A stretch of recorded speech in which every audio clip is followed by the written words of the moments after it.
ನಾವು 18 ಜನ ಸ್ನೇಹಿತರು ದಿನಾಂಕ 22/5/24 ಬುಧವಾರ ಬೆಂಗಳೂರಿನಿಂದ ಅಂಡಮಾನ್ ಮತ್ತು ನಿಕೋಬಾರ್ ದ್ವೀಪ ಸಮೂಹಕ್ಕೆ ಪ್ರವಾಸ ಬಂದಿದ್ವಿ ವಿಸ್ತಾರ ವಿಮಾನಯಾನದ ಮೂಲಕ. ಈಗ ದಿನಾಂಕ 27 ಸೋಮವಾರ ಇವತ್ತು ಮಧ್ಯಾಹ್ನ 1:45ಕ್ಕೆ ಅದೇ ವಿಮಾನದ ಮೂಲಕ ನಾವು ಬೆಂಗಳೂರಿಗೆ ಹಿಂದಿರುಗಬೇಕಾಗಿತ್ತು. ಆ ಸಲುವಾಗಿ ನಾವೆಲ್ಲರೂ ಕೂಡ ಮಾಹಿತಿಯನ್ನು ಪಡ್ಕೊಂಡು ವಿಮಾನಯಾನ ಸಿಬ್ಬಂದಿಯ ಮಾಹಿತಿಯ ಕೊಟ್ಟಂಥ ಸೂಚನೆಯ ಪ್ರಕಾರ ನಾವು ಬೆಳಿಗ್ಗೆ 11 ಗಂಟೆಗೆ ಎಲ್ಲರೂ ಕೂಡ ಈ ಪೋರ್ಟ್ ಬ್ಲೇರ್ನ ವಿಮಾನ ನಿಲ್ದಾಣವನ್ನು ಪ್ರವೇಶ ಮಾಡಿದ್ದೇವೆ. ಚೆಕ್ ಇನ್ ಕೂಡ ಆಗಿದೆ. ನಮಗೆ ಬೋರ್ಡಿಂಗ್ ಪಾಸ್ಗಳನ್ನು ಕೂಡ ಕೊಟ್ಟಿದ್ದಾರೆ.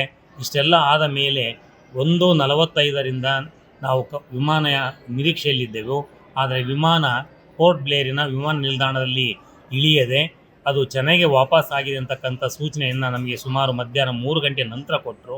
ಅಲ್ಲಿಂದ ನಮಗೆ ಆಯಿತು, ಅನಾನುಕೂಲ ಆಗಿದೆ, ನಮಗೆ ಊಟದ ವ್ಯವಸ್ಥೆ ಮಾಡಿ, ನೀರಿನ ವ್ಯವಸ್ಥೆ ಮಾಡಿ, ಬೇರೆ ವಿಮಾನದ ಮೂಲಕ ನಮ್ಮನ್ನು ಬೆಂಗಳೂರಿಗೆ ಕಳಿಸ್ಕೊಡ್ಬೇಕಂತ ಎಷ್ಟೇ ಒತ್ತಾಯ ಮಾಡಿರು. ಆ ವಿಸ್ತಾರ ವಿಮಾನಯಾನ ಸಿಬ್ಬಂದಿಯವರು ನಮಗೆ ಸರಿಯಾದ ಪ್ರತಿಕ್ರಿಯೆಯನ್ನು ಕೊಡ್ತಾ ಇಲ್ಲ. ಯಾರೂ ಕೂಡ ಜವಾಬ್ದಾರಿಯನ್ನು ತೆಗೆದುಕೊಳ್ಳಲಿಕ್ಕೆ ಸಿದ್ಧರಿಲ್ಲ.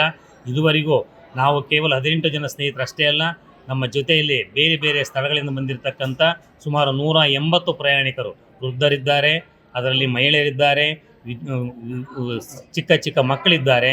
ಎಲ್ಲರೂ ಕೂಡ 11 ಗಂಟೆಯಿಂದ ಊಟ ನೀರಿಲ್ಲದೆ ವಿಮಾನ ನಿಲ್ದಾಣದಲ್ಲಿ ಸೊರಗ್ತಾ ಇದ್ದಾವೆ.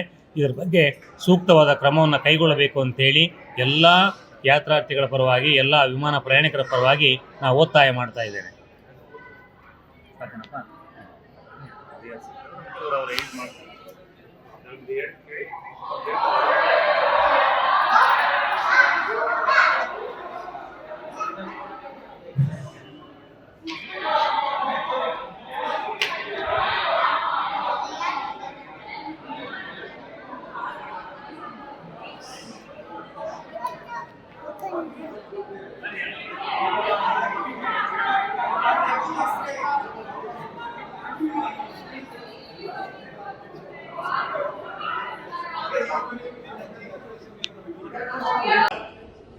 I will see the next speaker.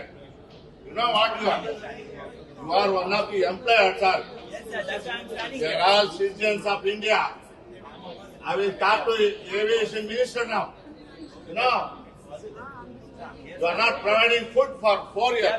4 hours, see, all the children are suffering here. You just see that face.